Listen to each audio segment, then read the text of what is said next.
sir একদম ব্ৰ্যান্ডেড sir আজি মানে মোৰ অফিচৰ ড্ৰাইভাৰ ৰতন যে এই ৰতনৰ বাৰ্থডে না না ইমান দামী নালাগে একদম কম দামী যি টি চাৰ্ট এটা দেখুৱা তাক এটা যিকোনো চাৰ্ট দিলে হৈ যাব ৰতন খুৰা ড্ৰাইভাৰ যে সেইকাৰণে কম দামী গিফ্ট দিছা আৰু তোমাৰ ধনী ফ্ৰেণ্ডবোৰক যে ব্ৰেণ্ডেড গিফ্ট দিয়া কিয় দেউতা শুনা ৰতনহঁতৰ এইবিলাক ব্ৰেণ্ডেড দামী চাৰ্ট পিন্ধাৰ অভ্যাস নাই নহয় কিন্তু উপহাৰ জানো ষ্টেটাছ চাই পেলাই দিয়ে উপহাৰ সদায় আন্তৰিকতাৰে দিব লাগে নহয় মানে তুমি বুজি পোৱা নাই মই বুজি পাইছো দিয়া তুমিয়ে দিব খোজা গিফ্টটোত মৰম আন্তৰিকতা একোৱেই নাই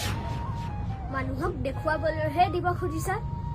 ড্ৰাইভাৰ চকীদাৰ কাম কৰা মানুহবিলাকক সদায় ধনী মানুহবোৰে ঘৃণা চকুৰে চায় কিয় দেউতা